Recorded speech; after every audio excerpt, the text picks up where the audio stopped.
अस्सलाम वालेकुम गाइस। तो गाइस अभी यहाँ पे आप चेक कर सकते हैं मैंने बना दिया एक और ट्रैक्टर। तो गाइस ये एक और ट्रैक्टर है, काफ़ी ज़्यादा अमेजिंग है। तो गाइस इसके पीछे मैंने लगाई हुई है एक गियर मोटर, तो काफ़ी ज़्यादा पावरफुल है। यहाँ पे एक लिथियम बैटरी है।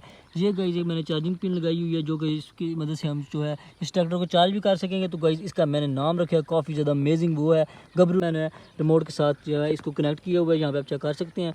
तो अभी मैं आपको चेक करा देता हूँ। ये आगे की तरफ हो गया, ये पीछे की तरफ हो गया, और ये इसका रहा स्टीयरिंग सिस्टम। इस रिमोट को मैंने जो है एक पुरानी ओल्ड कार जो है उसको ख़राब हो गई थी, उसको मैंने स्क्रैप स्टोर बाहर से लिया और वहाँ से जो है इस रिमोट को मैंने यहाँ पे कनेक्ट कर दिया, इस ट्रैक्टर के अंदर फिट कर दिया। यहाँ पे आप चेक कर सकते हैं। न्यू प्रोजेक्ट या नेक्स्ट प्रोजेक्ट कौन सा और कौन सी नई चीज़ बनाऊँ वो भी आप लोग मुझे कमेंट करके ज़रूर बताना। मैं वो पूरा की पूरी कोशिश करूँगा बनाने की।